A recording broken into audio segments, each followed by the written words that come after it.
बिहार के Gopal Khemka murder case की बात करते हैं। पटना पुलिस ने 8 जुलाई को कारोबारी और बिल्डर अशोक साव को अरेस्ट कर लिया हत्या के आरोप में। अशोक साव पर आरोप है कि उसने ही गोपाल खेमका को मारने के लिए शूटर उमेश को 10 लाख रुपए की सुपारी दी थी। शूटर पकड़ा गया है। हम लोग के पास पुख्ता सबूत है कि यही शूटर है।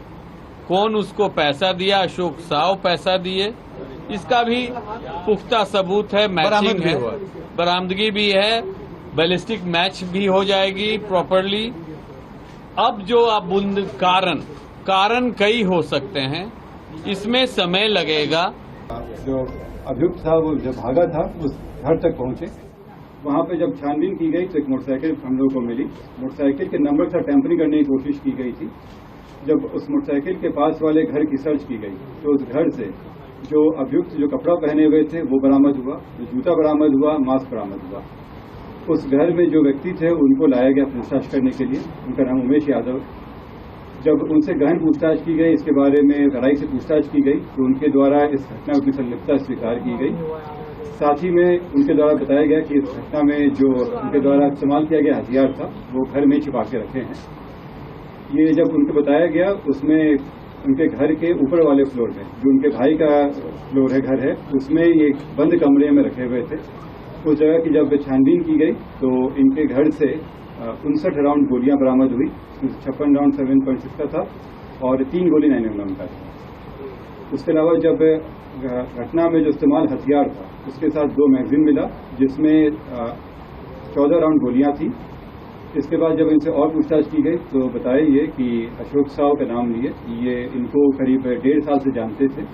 दोनों ही बिहार शरीफ के थे और एक शादी के फंक्शन में मिले थे। तब से ये उनके लिए छोटा मोटा काम करते थे। वहीं 8 जुलाई को ही पटना पुलिस और स्पेशल टास्क फोर्स की जॉइंट टीम ने एक अन्य संदिग्ध विकास उर्फ राजा को पकड़ने के लिए पीर दमरिया घाट के पास छापा मारा।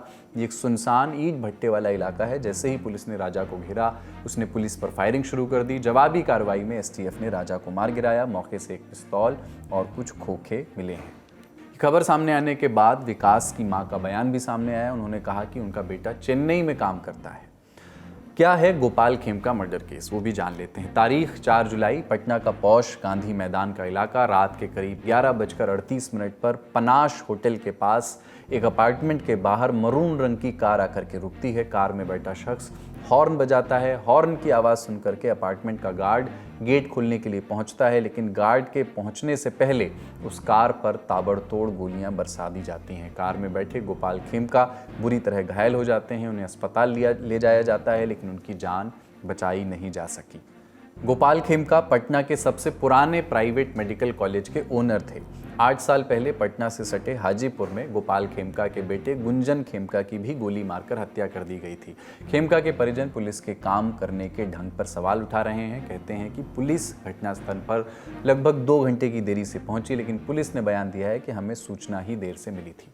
फिर शुरू हुई राजनीति। कांग्रेस सांसद और लोकसभा में नेता विपक्ष राहुल गांधी ने एक्स पर लिखा कि बिहार को भाजपा और नीतीश कुमार ने क्राइम कैपिटल बना दिया है। बिहार में नेता विपक्ष और राजद नेता तेजस्वी यादव ने भी सरकार पर सवाल उठाया। सरकार ने जवाब भी दिया। चौतरफा आरोपों से घिरी बिहार सरकार हरकत में आती है। पटना पुलिस तुरंत विशेष जांच दल एसआईटी का गठन करती है और मामले की जांच शुरू करती है। सबसे पहले छापेमारी होती है बेऊर जेल में। पुलिस का शक मर्डर की प्लानिंग जेल से हुई थी।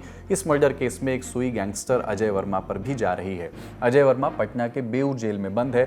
मीडिया रिपोर्ट के मुताबिक उसके खिलाफ हत्या, अपहरण, रंगदारी और आर्म्स एक्ट के 28 से ज़्यादा मामले दर्ज हैं। गोपाल खेमका की हत्या के बाद पुलिस अब तक उससे 3 बार पूछताछ कर चुकी है, लेकिन पुलिस अभी पूछताछ से संतुष्ट नहीं है। लिहाजा उसे रिमांड पर लेने की तैयारी चल रही है। फिर पुलिस को पहली कामयाबी मिलती है 7 जुलाई के दिन। इस दिन वारदात के मुख्य शूटर उमेश यादव की माल सलामी के इलाके से गिरफ्तारी होती है। पुलिस को उसके पास से हत्या में इस्तेमाल की गई एक बाइक, एक पिस्तौल, 80 कारतूस, 2 मोबाइल फोन्स और 1 लाख रुपए कैश मिलते हैं। पुलिस ने उमेश से पूछताछ की। उसने बताया कि उसे गोपाल खेमका की हत्या के लिए 10 लाख रुपए की सुपारी दी गई थी, जिसमें से 1 लाख रुपए एडवांस मिले थे। फिर उमेश की निशानदेही पर पुलिस ने उदयगिरी अपार्टमेंट में छापेमारी की, जहां एक और संदिग्ध को हिरासत में लिया गया। जांच में मालूम पड़ा कि उमेश को हथियार विकास उर्फ राजा ने दिए थे। वो इलाके का कुख्यात हथियार सप्लायर था। वही विकास जिसकी 8 जुलाई को पुलिस एनकाउंटर में मौत हुई। बता दें कि साल 2018 में बेटे गुंजन की हत्या के बाद गोपाल खेमका को पुलिस सुरक्षा दी गई थी, जिसे 2024 में हटा दिया गया था। ऐसा क्यों हुआ? पुलिस के पास इसका कोई पक्का जवाब नहीं है। पुलिस इसकी भी जांच में जुटी है। जांच इस बात की भी हो रही है कि गोपाल खेमका को मारने की असली वजह क्या थी। क्या ये कोई व्यापारिक रंजिश थी या कोई जमीन विवाद या फिर कोई ऐसा एंगल जिसके तार अभी खुलने बाकी हैं। इस खबर के अपडेट्स ललन टॉप आप तक लेकर के आता रहेगा।